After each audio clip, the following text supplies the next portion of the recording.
तो choice is yours. अगर sir आप I don't have a problem with you at all. Sir chairman साहब बहुत शुक्रिया आपका, तारड़ साहब आपका भी बहुत शुक्रिया। मैं तवज्जो दिलाना चाहता हूँ चेयरमैन साहब आपकी और इस ऐवान की। किनका शुक्रिया अदा कर दें जी? No cross question, order in the house. उनका भी कर देंगे। जी फैसल वाला साहब, आप चेयरमैन साहब जी जी आप बात करें। मेरी गुजारिश ये चेयरमैन साहब कि ये एक मुद्दा इशू उठा हुआ था और क्योंकि हमारे वहाँ एक रवायत है तो मैं तारड़ साहब की तवज्जो भी चाहूँगा कि हमारी FBR की एक ट्रांजैक्शन आई जिसके अंदर 1010 गाड़ियाँ ख़रीदने की बात की गई। चले जी बात कर ली, कोई मसला नहीं था। प्रॉब्लम यहाँ से शुरू हुई है जब इन गाड़ियों के ऊपर 384 बिलियन रिकवर नहीं हुए अभी तक, जो हदफ था FBR का। FBR का हदफ 384 अरब नहीं पूरा हुआ। चलें जी कोई बात नहीं, फिर भी हम आपको इनाम के तौर पे गाड़ियां दे देते हैं कि आप रिकवरी। उसके बाद हमने उनको रिक्वेस्ट की मिनिस्टर्स को ये इशू टेकअप करने से पहले कि ये मसला इसके अंदर और बहुत सारी इरेगुलरिटीज़ का है, उनको ज़रा देख लें। उन्होंने कहा नहीं जी हम तो मजबूर हैं, आप कहेंगे तो मैं नाम भी ले लूँगा ऐवान के अंदर, मुझे कोई इतराज़ नहीं है। उसके बाद ये कहानी और आगे बढ़ी। जब आगे बढ़ी तो इस पूरे प्रोसीजर के अंदर कोई अखबार में एडवर्टाइजमेंट नहीं आई इस टेंडर की कि ये गाड़ियां इतनी ली जाएंगी या इस कंपनी को दी जाएंगी या क्या होगा। इस पूरे प्रोसीजर के अंदर अखबार में एडवर्टाइजमेंट नहीं आई। अच्छा जी नहीं आई। फिर हमारे ऊपर इल्ज़ाम लगा दिया गया कि फाइनेंस कमेटी जो है वो इन्फ्लुएंस हो गई। एक तो मुझे समझ नहीं आया कि वजीर दिफा जो हैं वो वजीर फाइनेंस की बात को लेकर चल रहे हैं, तो मुझे नहीं पता कि वजीर दिफा के अंदर फाइनेंस आती है, वजीर फाइनेंस के अंदर वजीर दिफा आती है। वजारतें किसकी क्या है हमें नहीं पता, लेकिन चले उनका राइट है पॉलिटिक्स करने का, वो पॉलिटिक्स कर रहे हैं। डिफेंस मिनिस्टर साहब ने कहा कि जी ये कमेटी के अंदर लोग इन्फ्लुएंस हो गए। चले जी मुझ पर तो इल्ज़ाम लग गया, कोई मसला नहीं है। सलीम मांडीवाला साहब जो चेयरमैन इस कमेटी के, पीपल्स पार्टी की एलाइज है, उन पे भी आपने इल्ज़ाम लगा दिया कि हम इन्फ्लुएंस हो गए। ओके जी, आपकी अपनी नून लीग के लोग उस कमेटी के अंदर बैठे हुए हैं जो लब्बैक कह रहे हैं इस चीज़ को कि बिल्कुल हम ठीक काम कर रहे हैं, वो भी इन्फ्लुएंस हो गए। आपके minister of state Ali Malik साहब वो भी कह रहे हैं कि ये बिल्कुल ठीक काम है, तो वो भी इन्फ्लुएंस हो गए। हमारे पे इन्फ्लुएंस क्या है सर? हम पे इल्ज़ाम ये आ रहा है कि हम वो इन्फ्लुएंस हो गए हैं कि हम पाकिस्तान के एक्सचेकर को करोड़ों रुपए का फ़ायदा पहुंचा रहे हैं। अच्छी म्यारी चीज़ को कह रहे हैं अच्छे दाम ले लो। ये पाकिस्तान की पहली चोरी है, ये चोरी आज तक पहले सुनी नहीं। वजीर दिफा साहब किसका दिफा कर रहे हैं, मैं उसको भी सियासत में क्लियर करना चाहता हूँ। मैं उनको कभी इल्ज़ाम नहीं लगाऊंगा कि वो चोरी के अंदर मुलविस है, क्योंकि छोटी चोरी है, 50, 60, 70 करोड़ 100 करोड़ तो कोई चोरी नहीं होती। लेकिन वो एक्चुअली दिफा चोरी का नहीं कर रहे, ना उनकी किताब उनकी जेब में जा रहा है पैसा, वो दिफा कर रहे हैं किसी फेवरेट के लिए। वो फेवरेट किसी और का फेवरेट है। ये फेवरिज्म नहीं अब चलने देंगे, नंबर एक।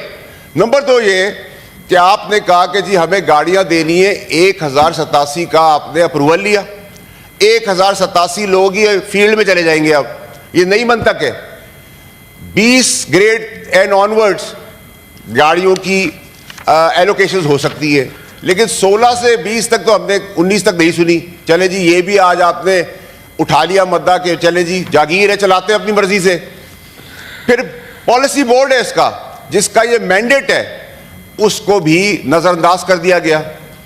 फिर हमें ब्रीफिंग दी गई। अब मैं आपको पाकिस्तानी कौम को एक ऐसी 2-3 चीजें दिखाऊंगा जिससे मुझे मुद्दे में और बताने की जरूरत नहीं कि चोरी, बेईमानी, बदमाशी और गुंडागर्दी इस मुल्क का वतीरा है। पहले भी था, आज भी है और कल भी होगा शायद मेरे ख्याल से।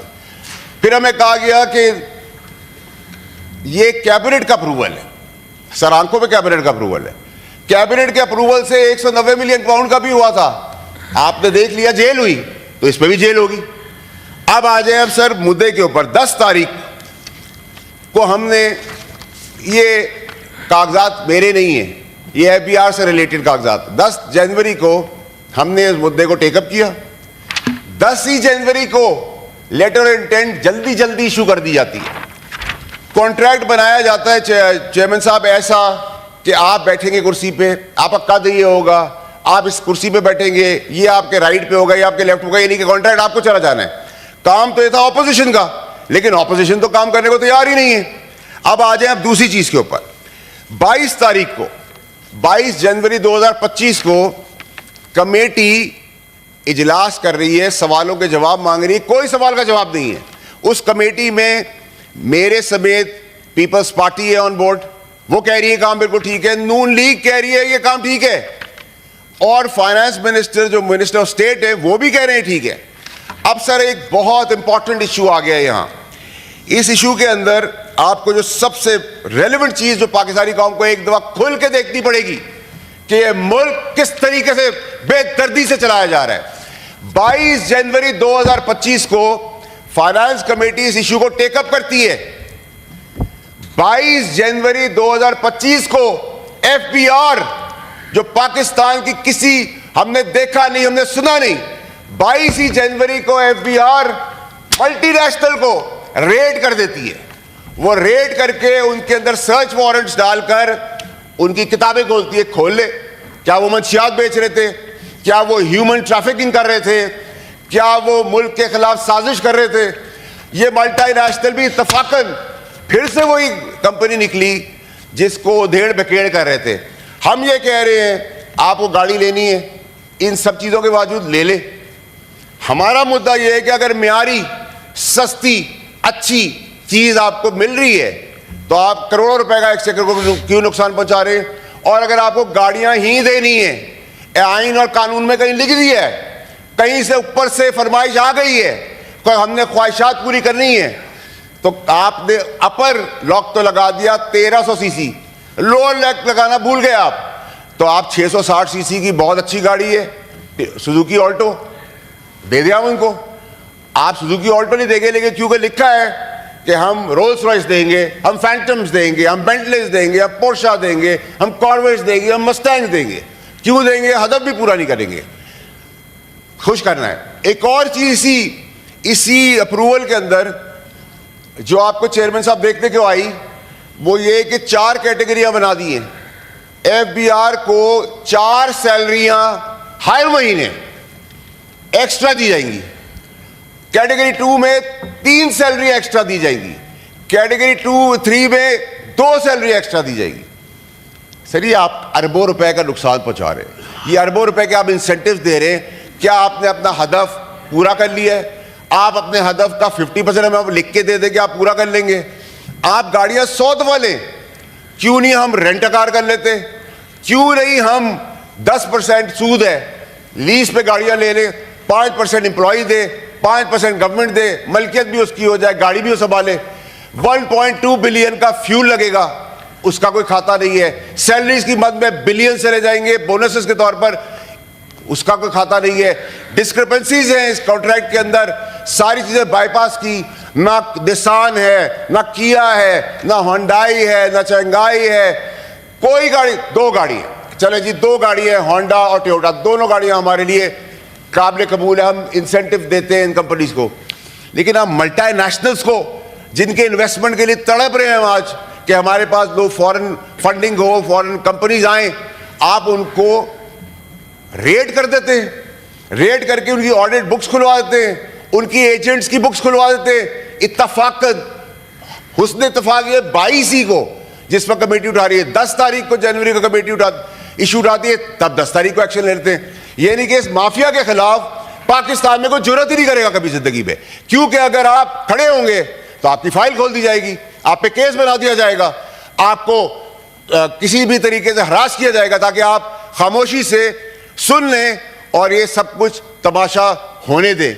मुझे बताएं चेयरमैन साहब, अब मैं तारड़ साहब की खिदमत में अर्ज ये करता हूं कि तारड़ साहब अगर आप फिर भी समझते हैं आपकी काबिल काबीना है, आपकी काबिलियत है, आप बिल्कुल करें, लेकिन कम से कम इसको करोड़ों अरबों रुपए की जो चोरी हो रही है, जो टेलर मेड कॉन्ट्रैक्ट्स बनाए जा रहे हैं, जो फेवर दिए जा रहे हैं, उनको तो आप रोके। आप कहते हैं हम इग्नोर कर देंगे। आप लोग बड़े बड़े अखबारों में आर्टिकल आ रहे हैं, हम इग्नोर करें। कैसे इग्नोर कर देंगे आप? हम मर गए हैं, हम तो अपनी गवर्नमेंट में मैं खड़ा हुआ हूं, अपने एसआरओ के खिलाफ खड़ा हुआ हूं, रिकॉर्ड का हिस्सा है। जब ये इस टाइप की फेवर्स हो रहे थे, खुलेआम किया है मैंने ये काम। आपके 190 मिलियन पाउंड के ऊपर भी पौने 4 साल पहले मैं अपनी काबीना पे खड़ा हूं, राना सनाउल्लाह साहब सामने बैठे हुए हैं। जी, इनके ऊपर जब फैसल भोंडा वाला केस साहब- बना, एक मिनट चेयरमैन साहब, एक मिनट सर, रिक्वेस्ट है मुख्तसर जी। ये राणा साहब सामने बैठे हुए हैं, पूछे इनसे, मैं इनको जानता था कहीं से? मैं नहीं जानता था इनको कहीं से। इनके ऊपर जब मेरी गवर्नमेंट ने होंडा केस बनाया, बेईमानी का घटिया झूठा केस बनाया, उस वक्त भी मैं काबीना में खड़ा हुआ हूं, पूरी गवर्नमेंट को टेक ऑन किया, अपनी गवर्नमेंट को, कि ये जाती ना करें, इस तरह के भोंडे इल्जाम न लगाए, कल आपको ही बर्दाश्त करने पड़ेंगे। तो मुझे आप बताएं कि हमारा कसूर, और हम पे फिर वजीर दिफा कह रहे हैं कि कमेटी इन्फ्लुएंस हो गई है। हम इन्फ्लुएंस हुए हैं ठीक काम करने के लिए, हम इन्फ्लुएंस हुए म्यारी चीज और सस्ती चीज दिलवाने के लिए, हम इन्फ्लुएंस हुए चोरी को रोकने के लिए। ये हमारा इन्फ्लुएंस है, ये हमारा गुनाह है, तो हम 100 दफा गुनाह करेंगे। और इस गुनाह के तहत अगर आप जो भी चीजें फेस करनी है, चेयरमैन साहब, मैंने अपने अदवार में भी उस वक्त के बहुत ताकतवर शख्स, प्राइम मिनिस्टर के होते हुए, DGI होते हुए, हमने टक्कर ली, तकलीफें उठाई। गलत पे हम आज भी खड़े, हमें बता दे कि हम अगर गलत काम पे ना रोके और ये पॉलिसी है पाकिस्तान को आगे बढ़ाने की, तो हम रेडी करते हैं। जी शुक्रिया जी, थैंक यू जी। जी शुक्रिया। आजम नजीर तारड़ साहब, मिनिस्टर साहब जी। अब है, उन्होंने पेश किया ना, तो मैं इसलिए कहता हूं कि मैं आप